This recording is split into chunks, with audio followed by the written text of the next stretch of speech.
A very good morning, everyone. So, today we'll be starting up with the topic that is life processes. It's your chapter number 1 of your biology class 10. Let's start with it.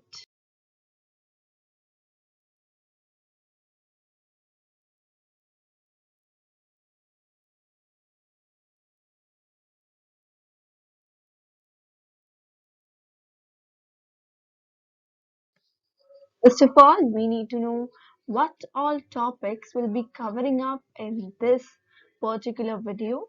So, we'll be starting with that what are actually the life processes. We'll start with the first life process, that is nutrition. Then we'll talk about the mode of nutrition, the autotrophic nutrition, the process of photosynthesis involving the autotrophic nutrition, the heterotrophic nutrition, and how these organisms that are living they obtain these nutrition. Okay, so we'll cover up all these topics in our today's video. So, first of all, starting with the question, what are life processes? So, these are some of the basic functions that organisms perform for maintaining their life on Earth. Now, all those functions which we are doing, like we are doing excretion, we are doing respiration, we are moving here and there, that is locomotion, all those things which we are performing, and they are necessary for maintaining our life. Those all will be considered under the life processes. Life मतलब हमारी जिंदा रहने के लिए, हमारी life को maintain रखने के लिए. प्रोसेस मतलब वो प्रोसेसेस जो उनके लिए काम आती हैं. तो life process simply means the basic functions for our life. इनमें nutrition, respiration, circulation, excretion, locomotion, control and coordination, all these we can include here. Then ये जो लाइफ प्रोसेसेस हैं, ये हमारा जो ह्यूमन बींग्स है, नहीं लिविंग ऑर्गेनिजम्स, जितने भी लिविंग ऑर्गेनिजम्स हैं सभी डायनामिक है नेचर.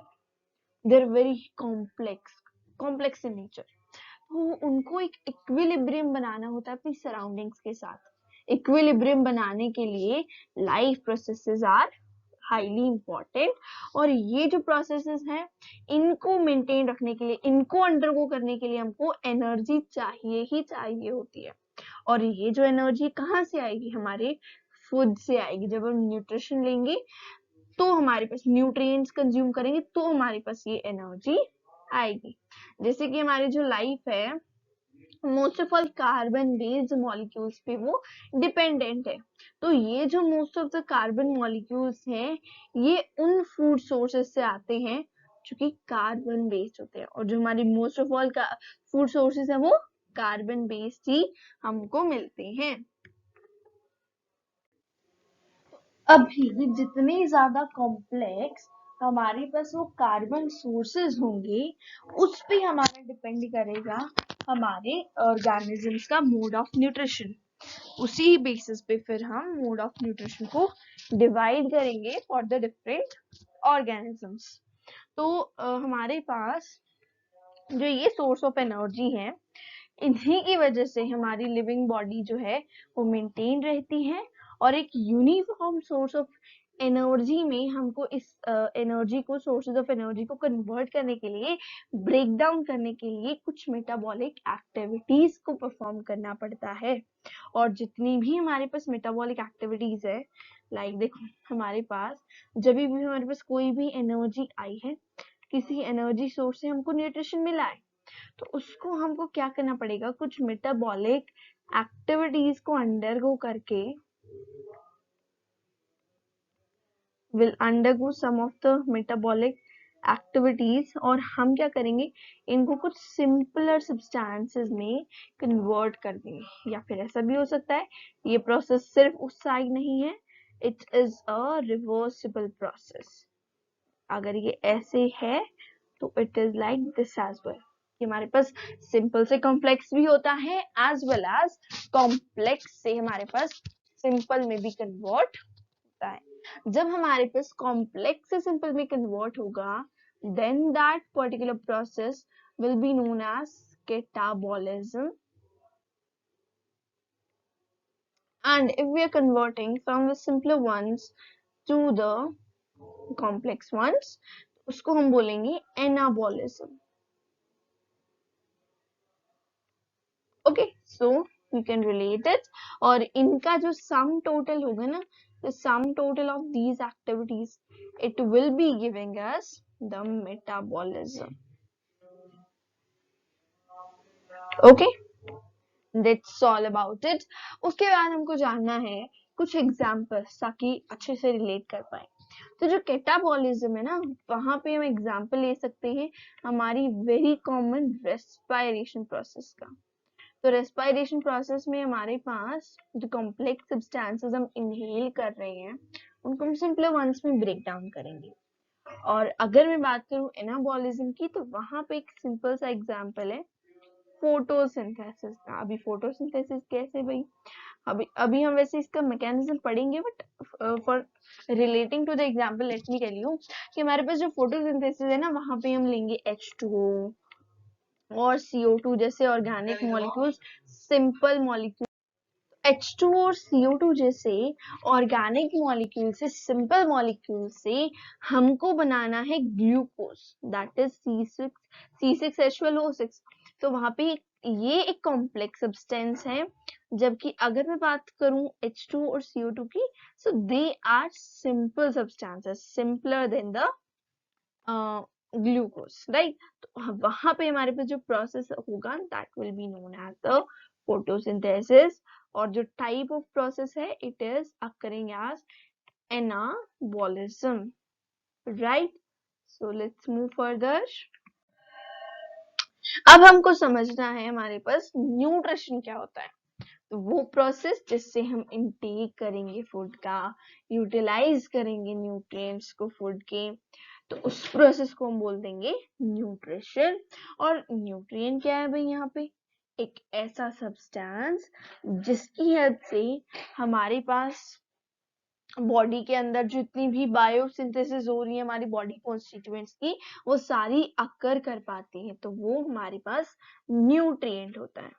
तो हमारे पास न्यूट्रिएंट्स किस लिए चाहिए, ग्रोथ के लिए चाहिए ऑफ कोर्स, डेवलपमेंट के लिए और सिंथेसाइजेशन के लिए चाहिए प्रोटीन्स की, और हमारे पास जो बॉडी है उसकी स्टेट को मेंटेन करने के लिए हमको न्यूट्रिएंट्स की जरूरत पड़ती है।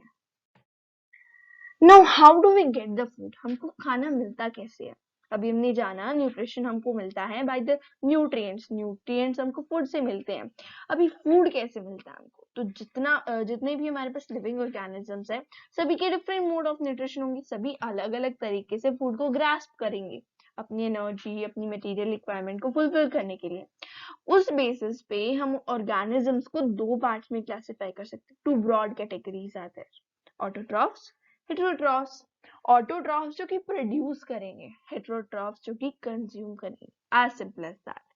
ऑटोट्रॉफ्स में हमारे पास खुद का खाना बना रही है इनऑर्गेनिक सब्सटेंसेस से by the process of photosynthesis, और भी प्रोसेसेस होती है, लाइट और केमिकल एनर्जी का इन्वॉल्वमेंट होगा उनमें। एग्जाम्पल हम ले सकते हैं सिंपली ग्रीन प्लांट्स का, अलगी का, और कुछ हमारे पास फोटोसिंथेटिक बैक्टीरियाज भी होते हैं। अभी हेटेरोट्रॉफ्स कौन से होंगे, जो ऑटोट्रॉफ्स का खाना कंज्यूम करेंगे, जो ऑटोट्रॉफ्स पे डिपेंडेंट होंगे, और वो जो हमारे पास उन्होंने एक्वायर करे न्यूट्रिएंट्स, उनको कैटाबॉलिज्म करना पड़ेगा, उनको सिंपलर सब्सटेंसेस में ब्रेक डाउन करना पड़ेगा ताकि उनकी ग्रोथ हो पाए, अपकीपमेंट हो पाए। और जो ही प्रोसेस है कैटाबॉलिज्म, इसको अचीव करने के लिए हमारे पास एंजाइम्स की जरूरत पड़ती है। जब हम सिंपलर में ब्रेक करेंगे तो हमारे पास एंजाइम्स की जरूरत पड़ेगी। एग्जाम्पल हम ले सकते हैं fungi and animals. Next one is mode of nutrition, कि हमारे पास जो न्यूट्रिशन है उसके मोड के बेसिस पे हम न्यूट्रिशन को क्लासिफाई कर सकते हैं। तो first one is the autotrophic nutrition, the second one we have is the heterotrophic nutrition. जो हमारे पास हेटेरोट्रॉफिक न्यूट्रिशन है उसको हम चार पार्ट्स में डिवाइड कर सकते हैं, saprophytic nutrition, parasitic nutrition, symbiotic nutrition, and the last one that is holozoic nutrition. These are the four categories. Let's study these one by one. So starting with the autotrophic nutrition. तो जो autotrophic nutrition है वो plants undergo करते हैं algae और कुछ हमारे पास bacterias अंदर को करते हैं। और कैसे होता है? By the process of photosynthesis. एक फोटोसिंथेसिस नामक प्रोसेस है जिसकी हेल्प से वो क्या करते हैं, उनमें ऑलरेडी क्लोरोफिल होता है उनकी सेल्स में, उनके क्लोरोप्लास्ट में जो थाइलेकोइड्स हैं उनकी मेम्ब्रेन में क्लोरोफिल प्रेजेंट है। तो वो जो क्लोरोफिल है उसकी हेल्प से क्या करेंगे, वो कार्बोहाइड्रेट्स प्रोड्यूस करेंगे। Example of carbohydrate is glucose. तो कौन सी प्रोसेस यहाँ पे इन्वॉल्व हुई? फोटोसिंथेसिस। और यहाँ पे carbon dioxide, water, light energy, इन सभी का इन्वॉल्वमेंट होगा और क्लोरोफिल का एक्शन होगा जिसकी हेल्प से हमारे पास कार्बोहाइड्रेट कॉम्प्लेक्स सब्सटेंसेस बनेंगी। Now let's discuss about the process of photosynthesis. इसमें होता क्या है, मैकेनिज्म क्या है इसका। तो बेसिकली प्रोसेस में हमारे पास जो लाइट एनर्जी है उस पे हम क्लोरोफिल ऐड करेंगे, वाटर और कार्बन डाइऑक्साइड ऐड करेंगे, जिसकी वजह से हमको रिजल्टेंट मिलेगा केमिकल एनर्जी, कार्बोहाइड्रेट्स कुछ जैसे कि ग्लूकोज, और हमारे पास oxygen along with water release होगा। तो इस पूरे के पूरे कॉम्प्लेक्स प्रोसेस को हम एक सिंगल इक्वेशन में रिप्रेजेंट कर सकते हैं। एंड व्हाट्स दैट कि हमारे पास 6CO2 plus 12H2 on the action of chlorophyll and sunlight giving us C6H12O6 plus 6CO2 which is 6O2 which is released and 6H2O। तो यहाँ पे सिंपली मतलब क्या है कि कार्बन डाइऑक्साइड और वाटर को जब हम ऐड करेंगे और उन पे क्लोरोफिल और सनलाइट का एक्शन करवाएंगे तो हमको ग्लूकोज, ऑक्सीजन और वाटर मिलेगा। तो कुछ हमारे पास जो ऑर्गेनिजम्स हैं फोटोसिंथेटिक जैसे ग्रीन प्लांट्स, अलगे एंड ऑल, तो वो सोलर एनर्जी को ट्रैप करते हैं, लाइट एनर्जी को ट्रैप करते हैं और एटीपी एनर्जी, एडेनोसिन ट्राइफॉस्फेट और NADPH, nicotinamide adenine dinucleotide phosphate hydrogen, ये बनाते हैं जो कि हमारे पास एनर्जी सोर्स की तरह काम करते हैं ताकि हमारे पास जो ग्लूकोज है या फिर कोई भी कार्बोहाइड्रेट है वो बन पाए।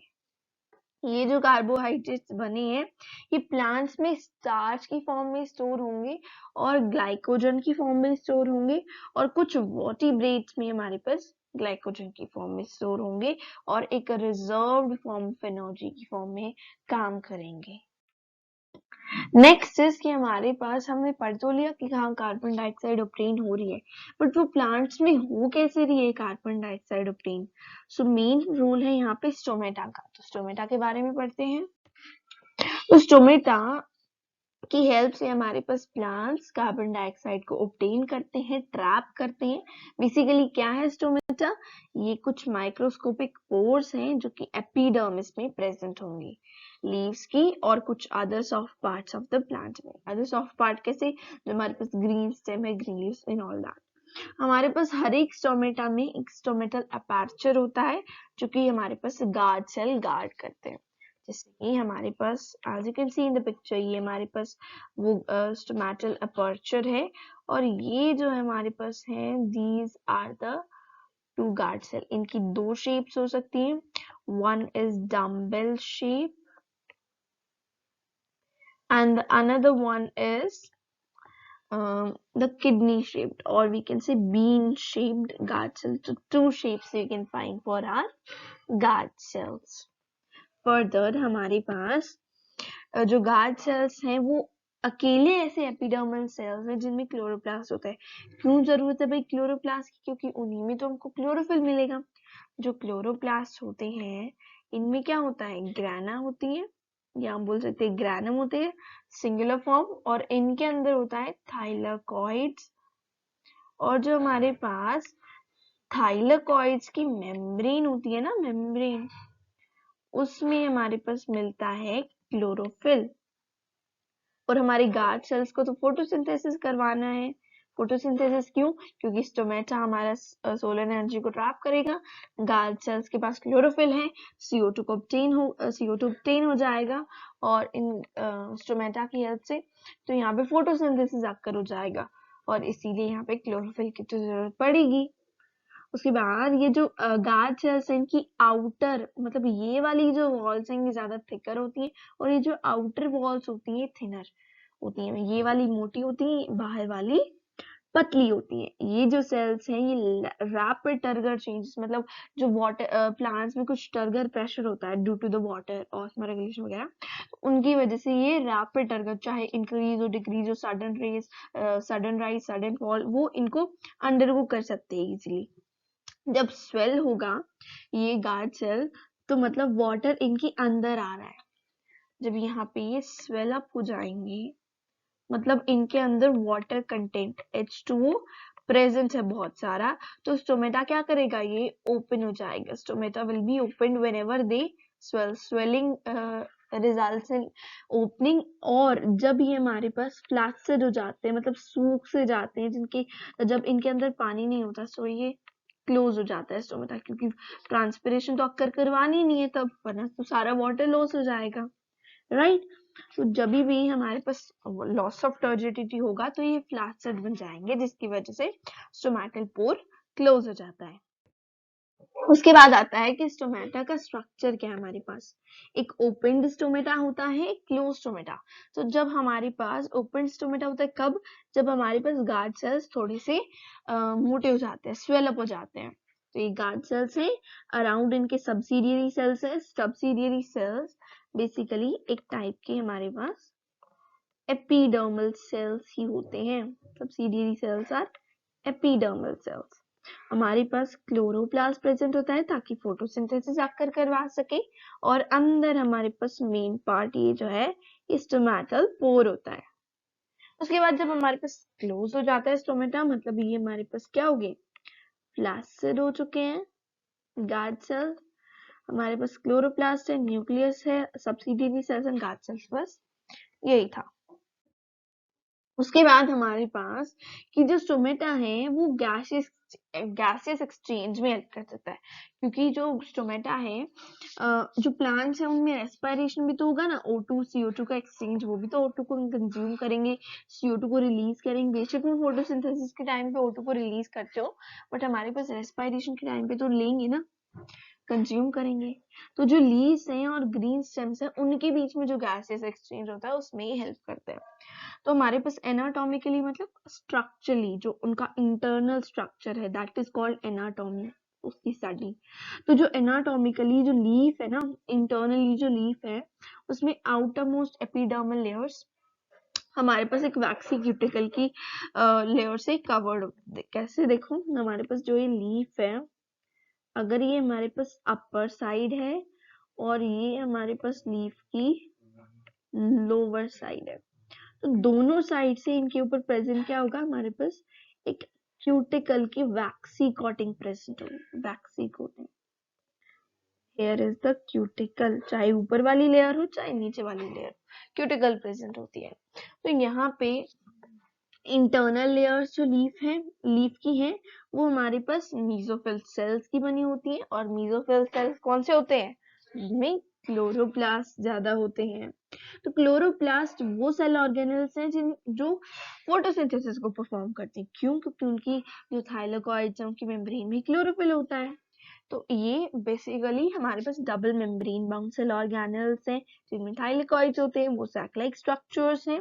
और यहाँ पे जब ये बहुत सारे इकट्ठे हो जाते हैं हमारी स्ट्रोमा में, स्ट्रोमा मतलब क्लोरोप्लास्ट का मैट्रिक्स, और वहां पे ये ग्रैनम कहलाते हैं, जब एक स्टैग्ड मैनर में प्रेजेंट होते हैं। और जब बहुत सारे ग्रैनम इकट्ठे हो जाते हैं तो हम बोल देते हैं ग्रैना। और हमारे पास जब डिफरेंट ग्रैनम्स कनेक्ट होते हैं तो उसको बोल देते हैं स्ट्रोमा लेमेला। ये जो थाइलाकॉइड्स मेम्ब्रेन है, यहाँ पे ग्रीन पिगमेंट मॉलिक्यूल है जो कि क्लोरोफिल होता है, लाइट एनर्जी को एब्जॉर्ब करेगा और उसको केमिकल एनर्जी में कन्वर्ट कर देगा। उसके बाद हमारे पास एक स्ट्रक्चर हमको देखना है कि हमारे पास जो ये लीफ है ना, ये लीफ है, यहाँ से क्यूटिकल है ऊपर, ये अपर एपिडर्मिस, मीजोफिल सेल्स की इनमें ज्यादा क्लोरोप्लास्ट होगा, बीच में एयर स्पेसेस हैं ताकि हमारे पास बोयेंसी मेंटेन हो, वैस्कुलर बंडल्स ताकि ट्रांसपोर्ट हो पाए, लोअर एपिडर्मिस कवरिंग के लिए, वैस्कुलर बंडल शीट वही ट्रांसपोर्ट के लिए, और नीचे प्रेजेंट होगी गार्ड सेल जो कि हमारे स्टोमेटा का की गार्डिंग करेंगे, उसको प्रोटेक्ट करेंगे। हमारे पास जो प्लांट सेल है, यहाँ पे हमने यहाँ से एक सेल लिया, कोई भी सेल लिया, हमारे मीजोफिल सेल्स, एक मीजोफिल सेल लिया, वहां पे एक क्लोरोप्लास्ट था, उस क्लोरोप्लास्ट को निकाला, उस क्लोरोप्लास्ट में हमको दिखे कुछ छोटे छोटे सैटेलाइट स्ट्रक्चर्स जिनको हमने थाइलेकॉइड बोला।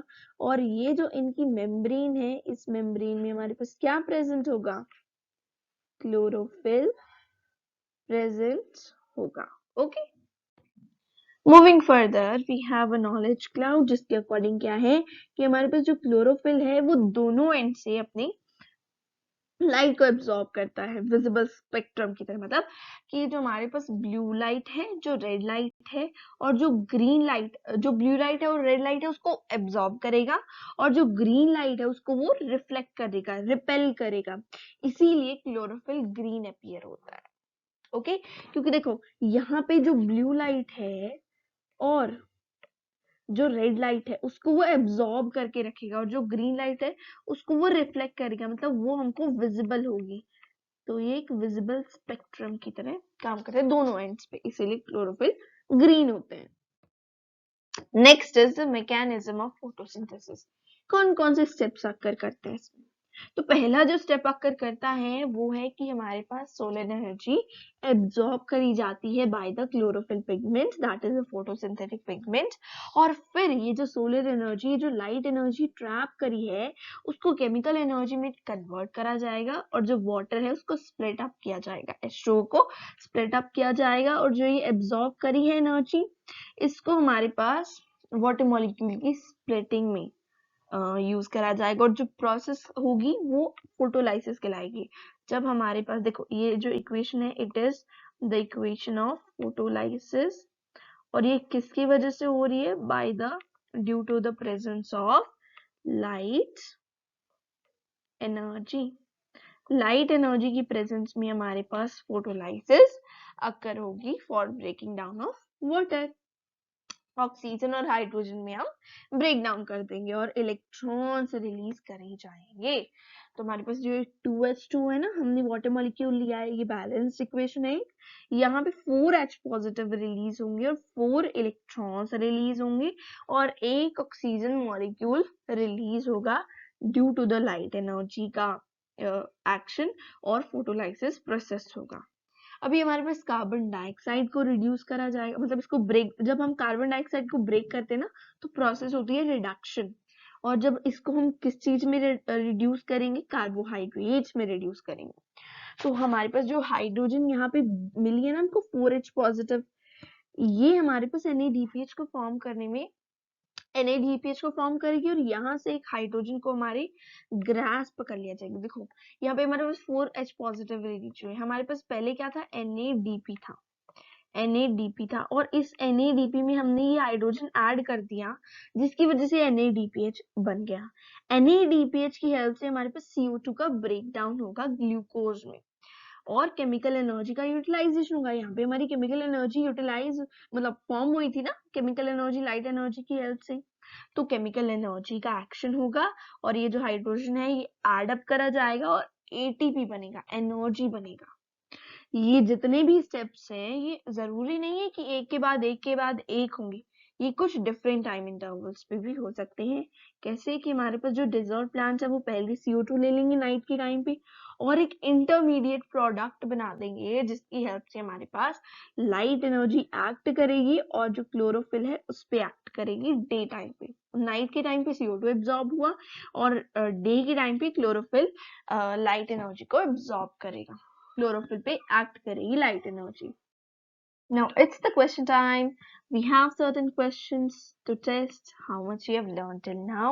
These are the 5 questions. You can answer them and comment them as well. We'll discuss them in the next part of the chapter.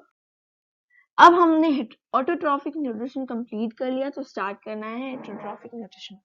अभी ये कौन सा न्यूट्रिशन होता है? हमने स्टार्टिंग में पढ़ा था कि वो न्यूट्रिशन जिसमें हमारे पास एनर्जी डिराइव करी जाती है by the intake and digestion of the organic substances, जो कि ऑटोट्रॉफ क्या करते हैं? प्रिपेयर करते हैं bye the process of photosynthesis, और कुछ और ऑर्गेनिक सोर्सेज से वो ऑर्गेनिक सब्सटेंसेस को ऑब्टेन करेंगे और डाइजेशन प्रोसेस को अंडरगो करते हैं।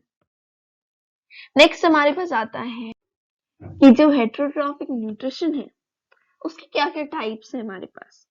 So we have the first type, that is saprophytic nutrition. Then we have the parasitic nutrition, the symbiotic nutrition, and the last one we have is the holozoic nutrition. तो ये चारों nutrition के बारे में हमको पढ़ना है. So let's start with them one by one. So हमारे पास फर्स्ट हमको पढ़ना है हॉलोजोइक न्यूट्रिशन. ये जो न्यूट्रिशन है उसमें कोई भी ऑर्गेनिज्म है वो कॉम्प्लेक्स ऑर्गेनिक फूड मटेरियल्स को इनटेक करेगा और इंजेक्शन वाली प्रोसेस से इनटेक करेगा, और फिर ये जो इंजेस्टेड फूड है उसको डाइजेशन और एब्जॉर्प्शन को अंडरगो करेगा, और उसके बाद उसके बॉडी सेल्स एसिमिलेशन को, या फिर हम बोल सकते हैं कि ये जो एब्जॉर्ब फूड है इसका यूटिलाइजेशन करेंगे, एसिमिलेशन करेंगे, और energy in the form of ATP produce करी जाएगी, और जितना भी फूड अनडाइजेस्टेड अनएब्जॉर्ब बचा है उसको रिमूव करा जाएगा bye the process of egestion.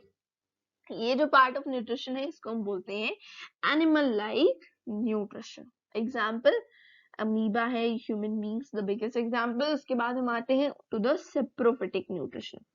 First one की इसके बारे में हमको जानना है. ये इसमें हमारे पास ऑर्गेनिजम्स डेड और डिकेइंग ऑर्गेनिक मैटर से अपना न्यूट्रिशन ऑब्टेन करते हैं, और जो ऐसे ऑर्गेनिजम्स हैं ये हमारे फूड मटेरियल को अपनी बॉडी के आउटसाइड ही ब्रेक डाउन कर लेते हैं और फिर उसको एब्जॉर्ब कर देते हैं और उसको डाइजेशन प्रोसेस से अंडरगो करवाते हैं. और ये जो ऑर्गेनिजम्स है इनको हम बोल देते हैं सेप्रोफाइट्स. एग्जांपल फंजाई है, जैसे bread moulds, yeast, mushrooms, all these are types of fungi. उसके बाद हमारे पास आता है पैरासिटिक न्यूट्रिशन. इसमें हमारे पास क्या होगा, ये जो ऑर्गेनिजम्स है ये दूसरे लिविंग ऑर्गेनिज्म से अपना खाना ऑब्टेन करेंगे, होस्ट से ऑब्टेन करेंगे. जब ये उनकी बॉडी में लिव करेंगे, उनकी बॉडी में ही रहते हो, उनसे ऑब्टेन कर सकते हैं, या फिर बिना उनको किल करे वो क्या कर सकते हैं, उनकी बॉडी से ऑब्टेन करके बाहर आ सकते हैं. एग्जाम्पल हमारे पास आ सकता है कसकटा, जिसको हम अमरबेल बोलते हैं, ticks, lice, leeches, tapeworms, right, cattle, all these are the examples for parasitic nutrition. जो टेपवर्म्स होते हैं इनमें क्या होता है, हुक्स एंड सक्कर्स होते हैं. हमने पढ़ा था डाइवर्सिटी में, जो कि क्या हेल्प करते हैं, जैसे हमारी बॉडी में वो घुसे हुए हैं, टेपवर्म्स ह्यूमन बॉडी में घुसे हुए हैं, तो जैसे हमारी लंग्स में है वो, तो लंग्स के साथ अटैच करने के लिए क्या करना होगा, उनको हुक्स एंड सक्कर्स की जरूरत पड़ेगी, तो उनके पास हुक्स एंड सक्कर्स प्रेजेंट होंगे. उसके बाद हमारे पास आता है सिम्बायोटिक न्यूट्रिशन. जब हमारे पास दो ऑर्गेनिजम्स है वो कुछ एसोसिएशन में रह रहे हैं, क्लोज एसोसिएशन में रह रहे हैं, और दोनों म्यूचुअली बेनिफिट हो रहे हैं. जैसे हमारे पास जो लाइकन्स होते हैं वहां पे फोटोसिंथेटिक अलगी क्या करेगी, हमारे पास उसको फोटोसिंथेसिस करके हमारी फंजाई को खाना दे देगी, और जो फंजाई है वो अलगी को शेल्टर दे देगा. तो दोनों का म्यूचुअल बेनिफिट हो रहा है. तो ये दोनों क्या करेंगे, एसोसिएशन बनाएंगे और लाइकन्स फॉर्म करेंगे. और लाइकन्स की एक खास बात क्या है कि ये हमारे पास जो सल्फर डाइऑक्साइड है वहां पे ग्रो नहीं करते. तो जहां पे लाइकन्स ग्रो नहीं करेंगे तो वहां पे हमारे पास पता चल जाएगी वहां पे SO2 सल्फर डाइऑक्साइड की कंसेंट्रेशन बहुत ज्यादा है. उसके बाद हमारे पास आता है कि ये जो ऑर्गेनिजम्स है हमने पढ़ तो लिया, हाँ वो ऑब्टेन करें न्यूट्रिशन, बट ऑब्टेन कैसे करेंगे. तो जो फूड है और हमारे पास जो डिफरेंट डिफरेंट ऑर्गेनिजम्स अलग अलग मोड से ऑब्टेन कर रहे हैं, तो वो उनके डाइजेस्टिव सिस्टम का डिफरेंस भी हमको देखने को मिलेगा. डिफरेंट ऑर्गेनिजम्स है, डिफरेंट डाइजेस्टिव सिस्टम्स है उनके पास. सिंगल सेल ऑर्गेनिजम्स में जो एंटायर बॉडी सरफेस है वही इनटेक करने में इन्वॉल्व हो जाए, बट अगर हमारे पास कॉम्प्लेक्स ज्यादा ऑर्गेनिजम्स तो क्या हो जाएगा, कुछ स्पेशलाइज्ड पार्ट्स हैं, जैसे हमारा ह्यूमन बॉडी में हमारे पास माउथ होता है जो कि हमारी डिफरेंट फंक्शंस को परफॉर्म करेगा. अभी हमको पढ़ना है कि सिंगल सेल ऑर्गेनिजम्स में कैसा मोड ऑफ न्यूट्रिशन हमको मिलता है. सबसे पहले एग्जांपल ले लेते हैं अमीबा का, इंपॉर्टेंट है. तो सबसे पहले ये अंडरगो करेगा इंजेक्शन को, मतलब हमारे पास इसके पास जो सूडोपोडिया होता है, जो एक्सटेंशंस होती है इसकी सेल मेम्ब्रेन की, उसके हेल्प से ये क्या करेगा, फूड वैक्यूल बनाएगा और फूड को इनटेक करेगा. सेकेंड प्रोसेस आ जाएगा डाइजेशन, जिसकी हेल्प से क्या करेगा, फूड वैक्यूल में कैटाबॉलिज्म मतलब कॉम्प्लेक्स सब्सटेंस जो कि इसने इनटेक करा है, ऑर्गेनिक सब्सटेंस जो कि इसने इनटेक करे हैं, उसको सिंपल फॉर्म्स में ब्रेक डाउन करेगा। और ये जो प्रोसेस है इसको हम इंट्रासेलुलर, मतलब एक ही तो सेल है, उस सेल के अंदर ही अंदर वो डाइजेशन कर रहा है। एब्जॉर्प्शन होगा फिर उसके बाद, मतलब जो डाइजेस्टेड फूड है इसने डाइजेस्ट कर लिया, ये पूरे साइटोप्लाज्म में डिफ्यूज हो जाएगा ताकि सारे जो सेल ऑर्गेनल्स हैं उनमें न्यूट्रिएंट्स जा पाए। उसके बाद एसिमिलेशन होगा, तो जो फूड है वो एब्जॉर्ब करा जाएगा और यूटिलाइज करा जाएगा ताकि एनर्जी रिक्वायरमेंट्स मीट हो पाए, फुलफिल हो पाए। लास्ट प्रोसेस है कि जो ये फूड बिना एब्जॉर्ब करा हुआ या बिना डाइजेस्ट करा हुआ बच गया, उसको सेल के बाहर थ्रो आउट कर दिया जाए, क्योंकि वो हमारे काम का नहीं है।